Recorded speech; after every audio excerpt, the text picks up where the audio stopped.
Good morning friends. आज हम एक नए वीडियो के साथ में जो आगामी आरएएस के साक्षात्कार, पुलिस इंस्पेक्टर के साक्षात्कार के संबंध में आपको जानकारी देते हुए और साथ ही समसामयिक विषयों की जानकारी, राजस्थान के साहित्य, राजस्थान की संस्कृति और राजस्थान के सामान्य ज्ञान की जानकारी आज के वीडियो में आपसे शेयर करेंगे। तो मैं सीधा कुछ संघ लोक सेवा आयोग यानी भारतीय प्रशासनिक सेवाओं के साक्षात्कार, जो कि एक उच्च स्तरीय साक्षात्कार कहलाते हैं, हमारा भी प्रयास ये रहे कि साक्षात्कार जो आपका हो वह कहीं पर भी उसमें त्रुटि की गुंजाइश न रहे। एक श्रेष्ठ स्तर के साक्षात्कार के संबंध में आपसे जो जानकारी इस बाबत में आज शेयर कर रहा हूँ कि निम्न बातों की आप साक्षात्कार में जानकारी रखें। जैसे आपका जो बायोडेटा जो है वह इंटरव्यू बोर्ड के सामने है, तो अब जन्म तिथि से संबंधित आप जानकारी कर लें। आपकी जो जन्म तिथि है वह किस मंथ की है और किस ईयर की है।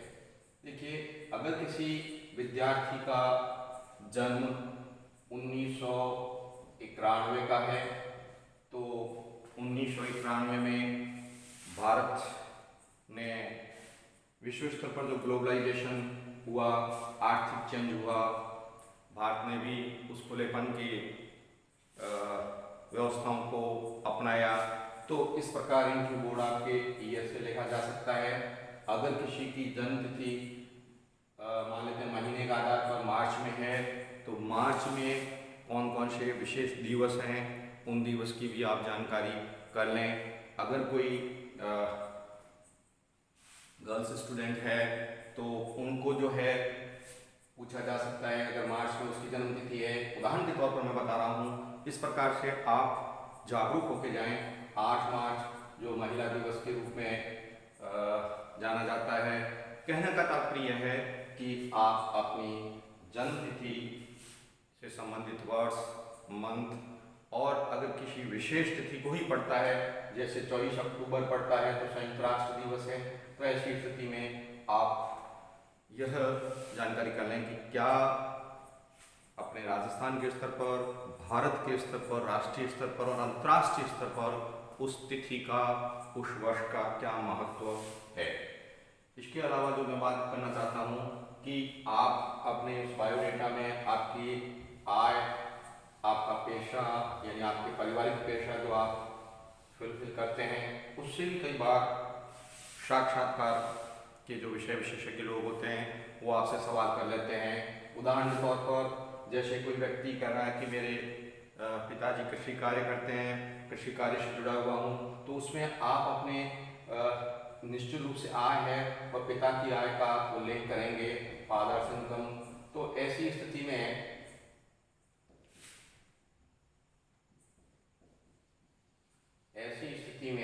जैसे कृषि कार्य में हम ये देखते हैं कि राजस्थान में और भारत में भी जहाँ छिपी बेरोजगारी की बात करते हैं तो छिपी बेरोजगारी से संबंधित सवाल पूछा जा सकता है। दूसरा यह है कि कृषि कार्य में घर के अन्य सदस्य भी लगे हुए होते हैं, तो अन्य सदस्यों की इनकम भी इसमें है। आपके माताजी की आय इसमें हो सकती है, आपकी सिस्टर की आय इसमें हो सकती है, तो वह भी आप स्वीकार कर लें कि मेरे से भूल हो गई, या आय है जो परिवार की आय के रूप में बताएं। इस प्रकार आप इन चीज़ों का अपने उसमें ध्यान रखें।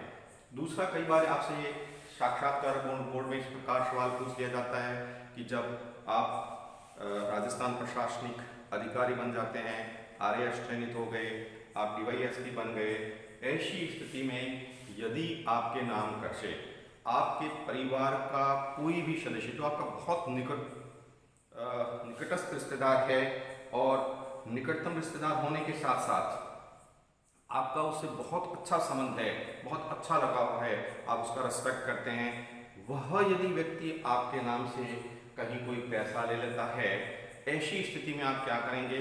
जब आप यदि उस चीज़ को क्या मना करेंगे या आप वहाँ पर मौन रहेंगे?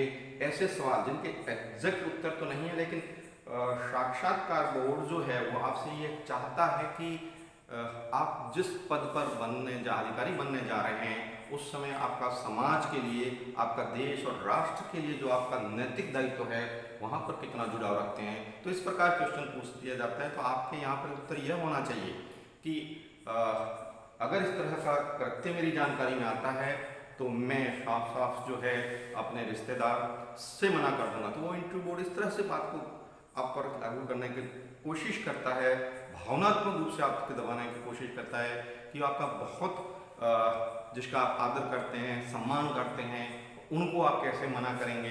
लेकिन यहाँ पर जो पद का दायित्व है, वह पद का दायित्व आपके पारिवारिक संबंध के दायित्व से ऊपर होना चाहिए।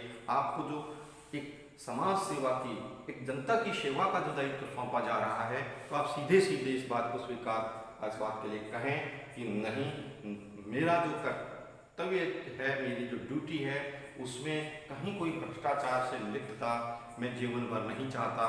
तो अगर यहाँ आपको परिवार के सदस्य को मना करना पड़े तो आप मना कर सकते हैं। कई बार आपसे क्वेश्चन ये पूछा जाता है कि जो आपके प्रोफेशनल, क्योंकि इन साक्षात्कार में डॉक्टर्स भी अपीयर हो सकता है, डॉक्टर अपीयर हो सकता है, इंजीनियर अपीयर हो सकता है, और यदि भारतीय प्रशासनिक सेवा में, क्योंकि साक्षात्कार की जिस बात को मैं लेके चल रहा हूँ उसमें आप ये जरूर ध्यान रखिए कि इस वीडियो में आरएएस की बात रहेगी। आरएएस तो चूंकि साक्षात्कार आप नज़दीक है, इसलिए मैं आरएएस की बात कर रहा हूँ। लेकिन आपके जो विद्यार्थी कुछ ऐसे भी हैं कि वो हो सकता है कि कल आईएएस के इंटरव्यू में जाएं, तो ऐसी स्थिति में भी आपका जो साक्षात्कार की जो प्रारंभिक जानकारी या साक्षात्कार संबंधी जानकारी दी जा रही है, इसका यहाँ पर भी हो, और यदि आईएएस के इंटरव्यू में भी देना जाए तो इसी का पालन किया जाए। जो आपके पास प्रोफेशनल डिग्री है, उस प्रोफेशनल डिग्री से संबंधित आपसे क्वेश्चन पूछा जा सकता है कि आप जो एक डिग्री ले रहे हैं, डिग्री ले रखी है, इस डिग्री का क्या होगा? आप इंजीनियर हैं और आपने इतना खर्च किया है, राष्ट्र का खर्च हुआ है, राष्ट्र ने जो कॉलेजेस पर और जो इंफ्रास्ट्रक्चर्स जो है, आपकी ट्रेनिंग जो हुई है अध्ययन के दौरान, तो उस अध्ययन के दौरान जो इतना कुछ समय लगा, उस डिग्री का क्या होगा? तो आप इसे भी इस प्रकार ले जाएं कि मैं उस डिग्री में जो मेरे में अतिरिक्त क्षमता अध्ययन के दौरान आई है, मैं उस क्षमता का प्रयोग प्रशासनिक क्षेत्र में करूंगा। आईटी क्षेत्र में आप हो सकते हैं, आप सिविल क्षेत्र में से हो सकते हैं, किसी भी क्षेत्र से, तो उसका कोई बात का प्रयोग करने का प्रयास करें। इसके अलावा कई बार क्वेश्चन आपसे कर्तव्य निष्ठा का सवाल इस प्रकार पूछा जा सकता है कि आपके सामने दो दायित्व है, आप अपने चैम्बर में बैठे हैं और पुलिस के अधिकारी के पद पर आपकी मान लेते हैं नियुक्ति हो गई, या प्रशासनिक अधिकारी के पद पर आपकी नियुक्ति हो गई। ऐसी स्थिति में आपको एक ही समय में दो घटनाओं का पता लगता है। एक जगह मॉब लिंचिंग हुई और दूसरी जगह किसी लड़की पर एसिड अटैक हो गया, तो आप किस कार्य के लिए पहले जाएंगे? तो आप ये सोचेंगे, जवाब देंगे कि मैं पहले उस काम को दूं कि दूं, या वो आपसे ये घुमाने की कोशिश करेंगे एट द मोमेंट दोनों काम एक साथ हो रहे हैं और उन एक साथ में अब आपकी प्राथमिकता तय करें।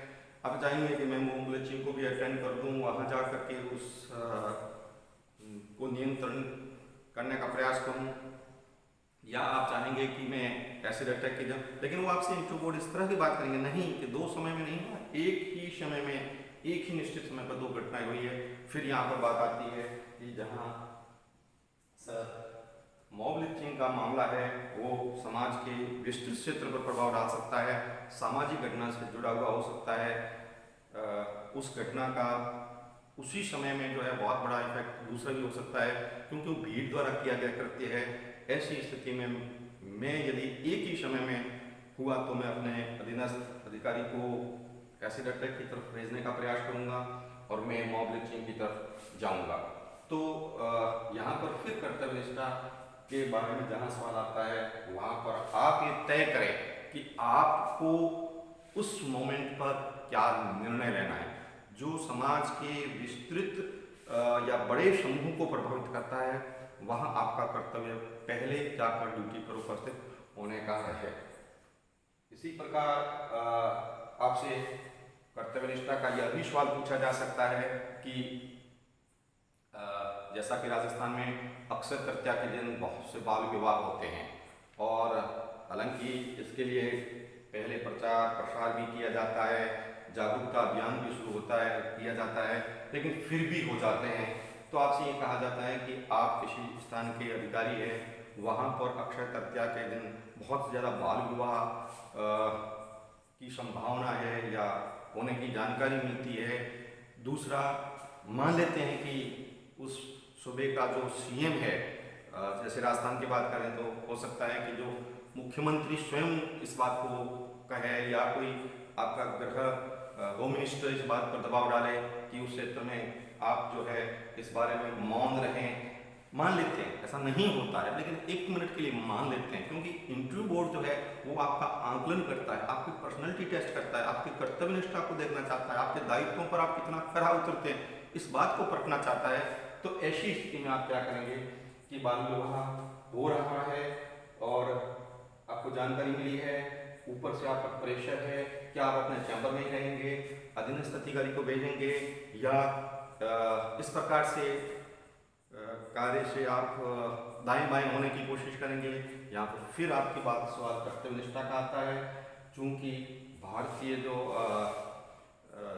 कानून व्यवस्था है, उस कानून व्यवस्था को श्रेष्ठता देते हुए आप बाल विवाह को रोकने का प्रयास करेंगे, क्योंकि इस प्रकार का लॉ बन चुका है। समाज के लिए क्या हितकारी है, यह मुझे निर्णय लेना होगा।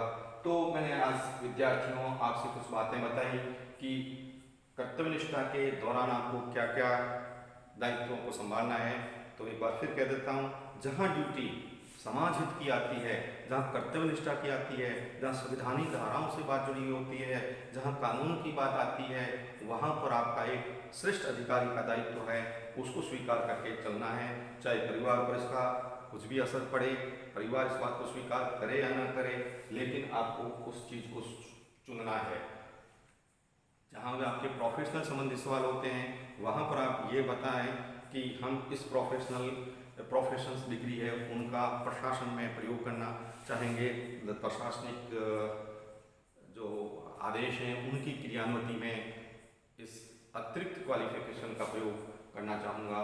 तो मैं आपसे ये कहना चाहता हूँ कि इस प्रकार के जो जो सवाल आपसे पूछे जाते हैं, वहाँ पर ये जो है आप संवैधानिक और कानून संबंधी दायित्वों को अधिक प्राथमिकता दें। कई बार ये होता है कि आप के पास में कृषि संबंधी कुछ डिग्री है या अन्य डिग्री है, और आप RAS या IAS की तैयारी कर रहे हैं, और आपसे इंटरव्यू बोर्ड ये पूछा जा सकता है कि आपका ये दूसरा चांस है, तीसरा चांस है, आपका ये सिलेक्शन नहीं हुआ, हो सकता है प्रथम चांस की सिलेक्शन नहीं होगा, तो आप क्या करेंगे। जैसे आपने आज से 2 साल पहले 3 साल पहले ग्रेजुएट कर दिया, पोस्ट ग्रेजुएशन की डिग्री आपके पास में आ गई, अब आप क्या करेंगे, इधर आपका यदि चयन नहीं होता है तो ऐसे सवाल का जवाब कुछ विद्यार्थी तुरंत दे देते हैं कि मैं अपना जाकर कृषि कार्य देखूंगा, या मैं जब पास जो डिग्री है इस कार्य को करूँगा।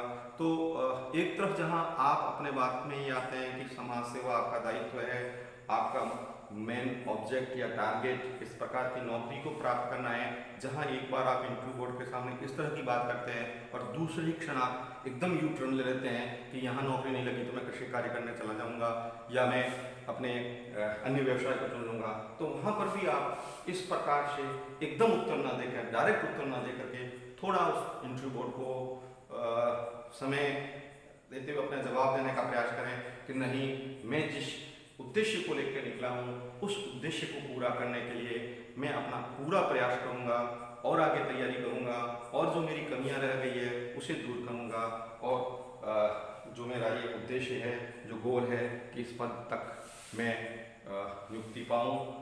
तो मेरा कहने का मतलब है, जो आज बातें कही है उस पर आपका पूरा ध्यान रहना चाहिए कि अगर बोर्ड द्वारा पूछे जाते हैं तो उन सवालों का जवाब आप किस प्रकार से देंगे।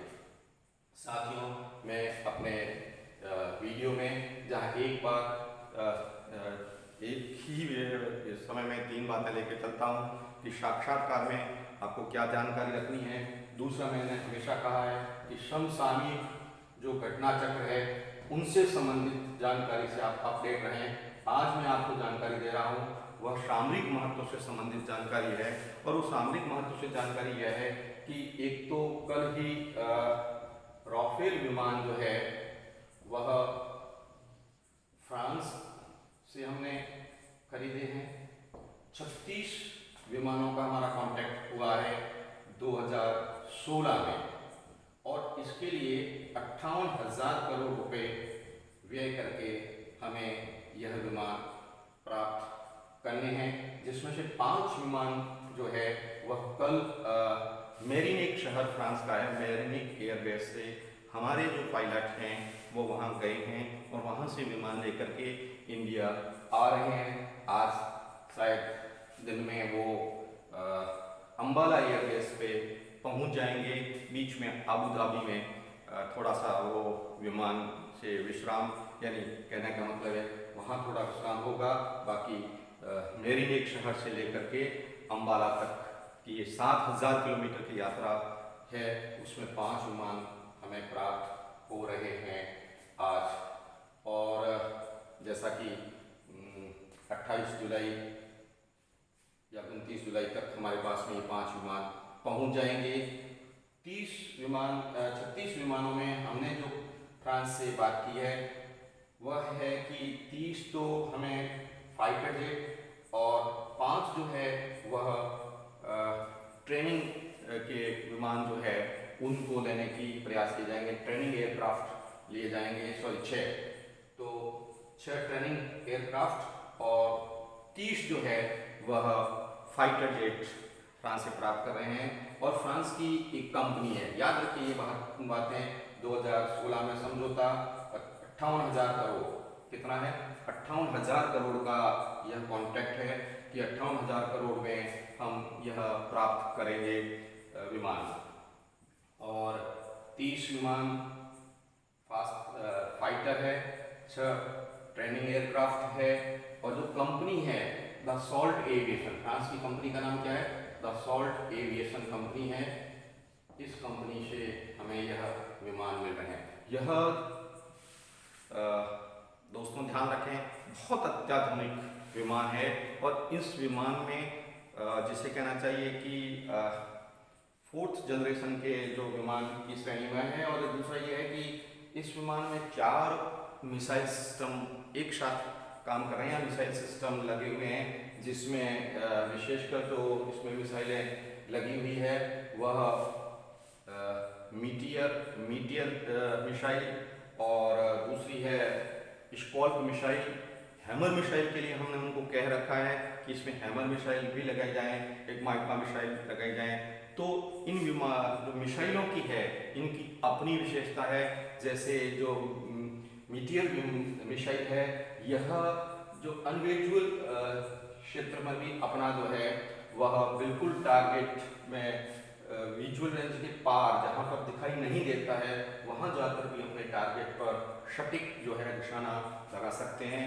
दूसरा, इसमें जो सिस्टम है राफेल में वह है इसमें एयर टू एयर जो है वह फ्यूल फिलअप किया जा सकता है। इसमें इस प्रकार से एक विमान आगे उड़ान भरता है और उसकी नोजल जो पीछे की तरफ आती है एक ही स्पीड से उड़ाना पड़ता है, और इधर की विमान की नोजल इस विमान की नोजल से इस प्रकार से सिस्टम दे रखा है कि फ्यूल जो है वह अगर हवा में फिलअप होता है तो भी अगर वो 5 मिनट भी अगर दे दिया तो कम से कम 5 से 7 घंटे विमान आकाश में उड़ान भर सकता है। दूसरी जो इसकी सबसे अच्छी सिस्टम है वो राडार सिस्टम है कि यहाँ राडार जो वार्निंग रिसीवर लगा हुआ है, लेजर वार्निंग रिसीवर लगा हुआ है, यह इसमें इस तरह के जैमर लगे हुए हैं कि जहाँ पर ये अपना हिट करना चाहता है उस क्षेत्र में पहुँचने पर जैमर के द्वारा वो दुश्मन के देश के रडार को पकड़ में आने से बच सकता है। तो यह इसकी विशेष जो खासियत है कि इसमें क्या क्या चीज़ें लगी है। इसके अलावा इसमें M88 इंजन है और 100 किमी के दायरे में ये जो है अपना टारगेट इतना सटीक डिटेक्ट करता है कि जो विमान की सबसे अच्छी श्रेणी के जो विमान हैं उनमें आज की तारीख में राफेल जो है वह पाकिस्तान का जो F-16 विमान है उससे कई गुना अच्छा क्षमता वाला और युद्ध क्षेत्र के लिए इतना कारगर है कि जैसे ही ये विमान भारत में पहुंचा है तो उस विमान के साथ जो भारत की पड़ोसी देश जिनके भारत के साथ अच्छे संबंध नहीं है, स्पेशल पाकिस्तान है, चीन है, तो वहाँ के सामरिक तंत्र में इस बात को लेकर एक विशेष चल पड़ा है कि भारत ने जो बहुत अच्छा इस क्षेत्र में ये विमान हासिल करने से भारत की सामरिक ताकत बढ़ गई। एक चीज़ और ध्यान रखने की है कि जो ये दिया गया है विमान और भारत में आ रहा है, ये 17वीं स्क्वाड्रन जो है जिसे कहना चाहिए उस 17वीं स्क्वाड्रन में इस गोल्डन एरोज 17वीं स्क्वाड्रन गोल्डन एरोज 17वीं स्क्वाड्रन गोल्डन एरोज यह अम्बाला की जो यूनिट होगी 17वीं स्क्वाड्रन गोल्डन एरोज में इसे शामिल कर दिया गया है। अब भारत के पास में मिराज है, सुखोई है और एक अत्याधुनिक राफेल शामिल हो गया है। तो विद्यार्थियों इस राफेल को अच्छी तरह से तैयार करें। दूसरा जो मैं सामयिक महत्व का एक और जो जानकारी आपसे देना चाहता हूँ वह है S-400 मिसाइल डिफेंस सिस्टम और S-300 मिसाइल सिस्टम। देखिए अभी रशिया ने चीन को S-400 मिसाइल डिफेंस सिस्टम देने से मना कर दिया, उसकी मना क्या आपूर्ति को रोक दिया और यह एक अत्याधुनिक मिसाइल सिस्टम है जिससे यह है कि यह एक साथ 36 फाइटर विमानों पर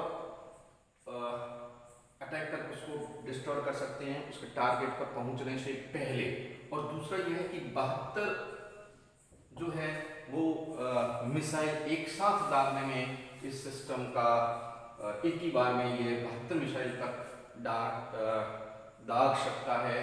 और इस जो डिफेंस सिस्टम है इसकी काबिलियत इतनी अच्छी है कि जो ये F-35 विमान है यानी 5वीं जनरेशन के 5th जनरेशन के अत्याधुनिक विमानों को भी यह अपने टारगेट पर पहुंचने से पहले रोक सकता है। तो आपको जानकारी यह रखनी है कि इसके लिए ये तो 2008 में कुछ सिस्टम यानी मिसाइलें चाइना को प्राप्त हो चुकी है। अब चाइना ने S-400 के लिए रशिया से कांटेक्ट किया लेकिन रशिया ने देने से मना कर दिया। भारत का अभी हाल में कांटेक्ट हुआ और भारत को यह मिसाइल इस साल के अंत तक सिस्टम मिल जाएगा। चाइना के लिए यह अभी रोक दिया गया है। दूसरी चीज ध्यान में रखनी है कि यह जो सिस्टम देने की बात कही गई है वह तुर्की को और चीन को यह मिल चुका है कुछ के। इस पर 300 S-400 भारत के लिए ही साल के अंत में देने की बात कही गई है। चीन को अभी आपूर्ति रोक दी गई है। तो इसमें जो प्राप्तकर्ता देश है चीन, तुर्की और तीसरा देश भारत होगा। यह इस प्रकार से मिसाइल क्षेत्र को शील्ड कर देता है कि यदि ये भारत को प्राप्त हो जाता है तो चीन से या पाकिस्तान से किसी भी प्रकार की क्षेत्र से आने वाली जो है उनको यह बिल्कुल ही शील्ड करके अटैक होने से पहले रोक सकता है।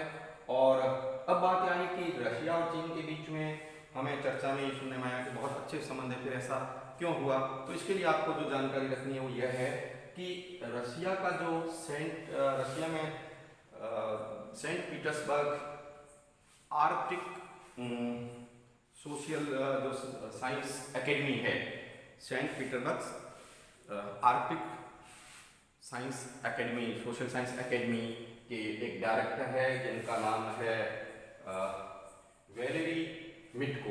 ये लिख रहे हैं Valerie Mitko. Saint Petersburg Arctic social science academy के डायरेक्टर वैलेरी मिटको।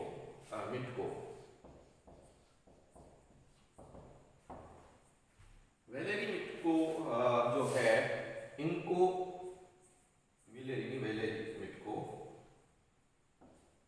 इनको जो है वो चाइना से कुछ गुप्त सूचनाएं देने के बाबत जब जानकारी रशिया को लगी तो रशिया ने चाइना के साथ S-400 system, missile defence system की आपूर्ति रोकी। वैलेरी मिटको के साथ में उनके जो 3 और मित्र गिरफ्तार हुए, उसमें 2 चीनी नागरिक थे, जिससे रशिया ने इस चीज को और अधिक गंभीरता से लेते हुए S-400 सिस्टम देने से, आपूर्ति देने से फिलहाल रोक लगा दी। भारत के लिए साल के अंत में मिल जाएंगे। तो S-400 सिस्टम, S-300 सिस्टम रूस द्वारा आपूर्ति, 3 देश तुर्की, चीन और भारत, इस पर रशिया की रोक कारण वैलेरी मिटको और रफाल कंपनी 17वीं स्क्वाड्रन गोल्डन एरोज में अंबाला में ये शामिल होंगे। और द सोल्ट एविएशन फ्रांस की कंपनी है, 58,000 करोड़ का सौदा है, 2016 में हुआ है। 36 राफेल विमान मिलने हैं, 30 फाइटर होंगे और 6 है वह ट्रेनिंग एयरक्राफ्ट होंगे। तो इस संबंध में मैंने आपको यह विस्तृत जानकारी दी। आप इसका अच्छे से पढ़ें और जो समसामयिक विषय से संबंधित सवाल पूछे जा रहे हैं, क्योंकि इससे पहले के वीडियो में जो चीन द्वारा हांगकांग में राष्ट्रीय सुरक्षा कानून लागू किया गया, इसके अलावा आत्मनिर्भर भारत की जो 12 मई को जो शुरू किया गया 2020 में प्रधानमंत्री ने जिस उद्देश्य को लेकर आत्मनिर्भर भारत की बात कही, उसके बारे में आपको वीडियो में जानकारी दी गई। इसके अलावा जो सुप्रीम कोर्ट द्वारा महिलाओं को भारतीय सेना में कमीशन रेंट देने, कम्बोट विंग को छोड़कर, इसकी बात कही। काकड़ापार जो गुजरात का परमाणु विद्युत केंद्र की 30वीं इकाई शुरू होने से संबंधित जानकारी दी। अमेरिका का जो H-1 वीज़ा क्या है, इसके अलावा वहाँ के जो ऑनलाइन स्टूडेंट्स को कोचिंग ऑनलाइन जो अध्ययन कराया जा रहा है, उस पर ट्रंप का क्या फैसला, हालांकि वो फैसला वापस ले लिया गया। तो इस संबंध में जो समसामयिक विषय है उसको अच्छी तरह से तैयार करते रहें। अब मैं आता हूँ राजस्थान के संबंध में। राजस्थान के संबंध में मैंने पहले आपको राजस्थान की कृषि और खेती के बारे में जानकारी दी, और मैं आपसे फिर कहता हूँ कि राजस्थान के संबंध में जब भी जानकारी देता हूँ तो थोड़ा राजस्थानी भाषा की जानकारी आपको दूँ, ताकि आप के लिए यह एक प्लस पॉइंट हो जाए कि आपको राजस्थानी समझ में तो आ ही जाती है। कुछ विद्यार्थी आजकल जो ग्रामीण क्षेत्र से जुड़े हुए नहीं हैं, शहरी परिवेश में चले गए, उन्हें समझने में परेशानी आती है, बोलना कठिन होता है। तो राजस्थान का चैप्टर जो है वह राजस्थान का सामान्य ज्ञान वाला, राजस्थान सामान्य ज्ञान, यह जो है वो मैं आपको राजस्थानी भाषा में ही समझाने का प्रयास करूंगा। आज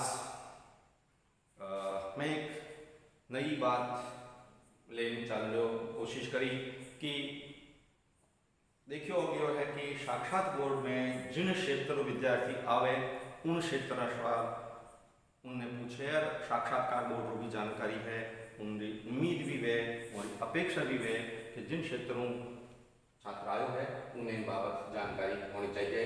तो अगर अजमेर संभाग या अजमेर हूँ कोई विद्यार्थी अजमेर जिले रो रहने वाला है तो उन कई कई सवालों की संभावना है अजमेर बाबत, वो आप चाहो तो भले नोट भी कर लो साथ साथ, नीतर आप समझने का प्रयास करो और इन संबंधी जानकारी जो है दूसरा जिला वाला भी करें। मैं हमारे अगले वीडियो में भी दूसरे जिला की मुख्य मुख्य बात आप रूबरू करा करूँगा। अजमेर में मैं ऐतिहासिक बात करूँ, मैं ऐतिहासिक जानकारी की बात करूँ तो इन वास्ते जो है वह चौहान वालों इतिहास जिनमें अर्णराज, विग्रहराज और जो है पृथ्वीराज तृतीय, तराइन फर्स्ट युद्ध, तराइन सेकेंड युद्ध, इन संबंधित पूरी जानकारी, अजमेर की स्थापना, अजमेर जो है और किन किन नामों जानी जाए, ऐतिहासिक जानकारी आपने पूरी होनी चाहिए। दूसरी ने बाद में जो अजमेर की खास खास जो स्मारक है या ऐतिहासिक स्थल है, इन्हीं भी जानकारी होनी चाहिए। जैसे तारागढ़ दुर्ग कटे कहीं है, कौन स्थापित कियो, ख्वाजा साहब की दरगाह है, या आपने पृथ्वीराज स्मारक है, ढाई दिनरो झोंपड़ो है, आनासागर झील है, अकबर रो किलो है, इस इन तरह की कई चीज़ें हैं जिन्हें आप चाहें तो आप लिख लें। जो मैं बताया वो तारागढ़ दुर्ग, ख्वाजा साहब की दरगाह, ढाई दिन रो झोंपड़ो, उन पहली अठे पंजाब साहब पीर है वो ढाई दिन की अठे उठ लागे वास्ते ने ढाई दिन रो झोंपड़ो के वे। संस्कृत विद्यालय कौन स्थापित कियो, कौन इन्हें डिस्ट्रॉयड कियो, इन संबंधित जानकारी आपने होनी चाहिए। सोनी जी की नशियारी जानकारी होनी चाहिए। पृथ्वीराज स्मारक जो बनाया है, दाहिर स्मारक बनाया है, आपने जानकारी होनी चाहिए। पुष्कर की विस्तृत जानकारी आपने होनी चाहिए कि पुष्कर, बड़ा पुष्कर कहीं है, छोटो पुष्कर कहीं है, और पुष्कर में ब्रह्मा मंदिर जो है वो कौन बनायो है। अठे जो कार्तिक पूर्णिमा ने मेड़ो लागे और उठे स्पेशली जो एक हुआ करे जिन्हें कहे टग ऑफ वार, यानी रस्साकशी विदेशियों ने देशी नागरिकों के बीच में रस्साकशी का जो खेल हुए, इन संबंध में भी आपने जानकारी होनी चाहिए। पुष्कर के मेले में खास खास क्यों पशुधन आवे, तो आपने पुष्कर की पूरी जानकारी हो, अजमेर की ऐतिहासिक जानकारी हो, अजमेर में जितना भी आपने स्मारक है वही जानकारी होनी चाहिए। फिर नसीराबाद है तो नसीराबाद में 1857 की छावनी के दौरान किन तरह कहीं कहीं विद्रोह हुआ, 1857 के विद्रोह में नसीराबाद की भूमिका कहीं रही, आ जानकारी होनी चाहिए। स्वतंत्रता संग्राम में जो सेठ दामोदर दास राठी की भूमिका है, इन्हें अलावा दुर्गा प्रसाद चौधरी है, इन्हीं जानकारी होनी चाहिए। आपने दुर्गा प्रसाद चौधरी जी की जानकारी होनी चाहिए। तबीजी जो फॉर्म है, इन्हीं जानकारी होनी चाहिए। इनके अलावा कुछ खास खास खनिज भी उठे हुए, जैसे तांबड़ो है, तांबड़ा खनिज है, और सरवाड़ क्षेत्र में हुए। पन्ना जो है वो राजगढ़ क्षेत्र में हुए। फेल्सपार है केकरिया, बाबरगढ़ और तारागढ़ की पहाड़ियों में हुए फेल्सपार। एस्बेस्टस है और भी उठे हुए खास खनिज है, और एस्बेस्टस जो है वो कौलई क्षेत्र में मिले। तो अजमेर का खास खनिज किया है। अजमेरी ऐतिहासिक पृष्ठभूमि कहीं है, अजमेर स्मारक कहीं है, अजमेर खास पशुधन की है, मेला कहीं है। तो आप अजमेर संबंधी पूरी जानकारी आपने समझ में होनी चाहिए।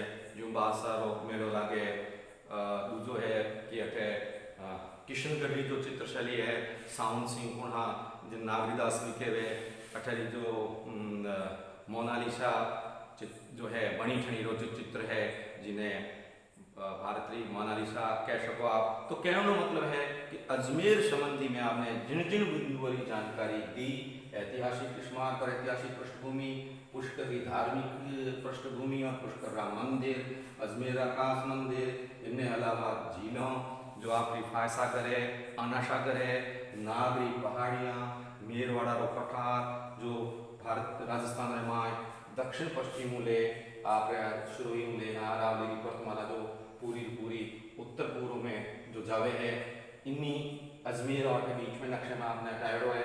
अजमेर किया जिला ऋषिमा लागे, जयपुरी लागे, भीलवाड़ा लागे, टोंकरी लागे, नागौरी लागे, तो पाली ऋषिमा लागे।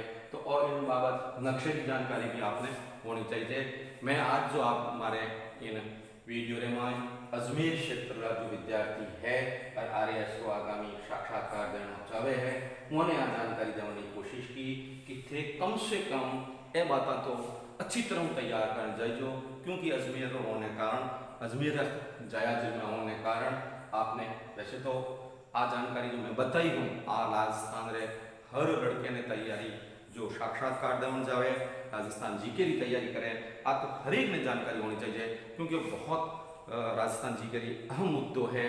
तो मैं जिन बिंदुओं में चर्चा की आप एक बार इन्हें अच्छी तरह तैयार कर जो आगे वाले जो वीडियो में है वो राजस्थान रा दूसरा जिलों संबंधित जो जो जानकारी है वो मैं आपने देना चाहूँगा। एक जो मैं राजस्थान रे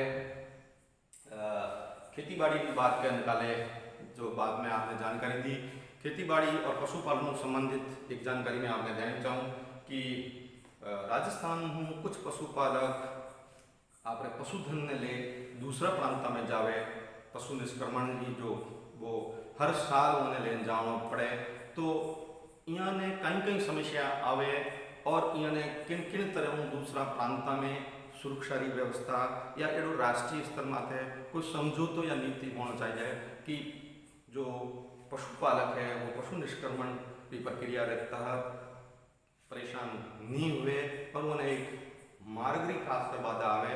तो आ एक महत्वपूर्ण जानकारी है पशुपालकों के वास्ते, आप इन्हें अच्छी तरह तैयार कर दो।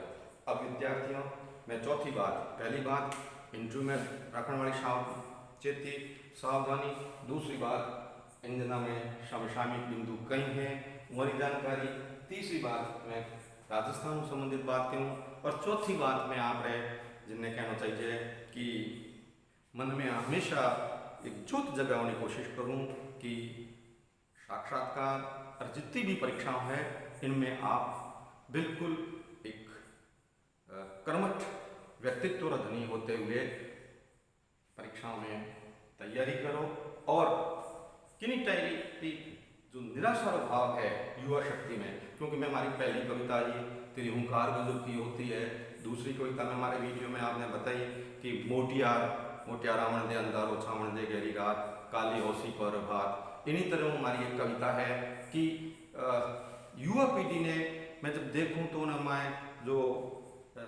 कहीं बूढ़ापो टाइप रो भाव लागे तन में उन्होंने जगाने की कोशिश करी कि उम्रों पहली आप जो आगे रो पड़ाव रो प्रभाव है वह आप मानसिक सोच माथे नहीं आना चाहिए। इन वास्ते हमारी कविता है तू भूल भयंकर करता है युवा होकर बुढ़ा सा लगता है, तू भूल भयंकर करता है। अरे ऐसी भूलें मत करो, युवा है युवा की तरफ आगे बढ़ो और अपने कर्तव्य पथ पर बिना किसी जैसे भगवान श्री कृष्ण कहते हैं कि काम किए जाओ कार्य किए जाओ फल की इच्छा मत करो। तो जो मेरी बात इसी तरह की है कि भूल भयंकर करता है युवा होकर बुढ़ा सा लगता है, और फिर उसके जो मैं शारीरिक संरचना की बात करता हूँ तब मैं उसको विशेषता को उजागर करने की मैंने इसी कविता में कोशिश की कि नाहर शर की नजरें तेरी चाल चीते सी लगती है कि पथ बड़ा उस नाहर जैसी नजरें तेरी चाल चीते सी लगती है, कदम बढ़ा उस पथ पर जहाँ मातृभूमि भी डगडग हंसती है, कदम बढ़ा उस पथ पर जहाँ मातृभूमि भी डगडग हंसती है। यह तेरी शारीरिक संरचना है और यह तेरे उम्र की अवस्था है, इसलिए निराशा के भाव नहीं हो, कर्तव्य निष्ठा के भाव हो और जो जो इस उम्र में दायित्व है उसके तरफ बढ़ते रहो। निष्काम कर्म योग की तरफ स्थित प्रज्ञ होकर के अर्जुन के लिए जो शब्द कहा गया है, स्थित प्रज्ञ होकर अपने उद्देश्य पर, अपने ऑब्जेक्ट पर, अपने टारगेट पर हिट करो, आपको सफलता मिलेगी। मेरी बहुत सारी शुभकामनाएं हैं। अगले वीडियो में फिर मिलेंगे। धन्यवाद।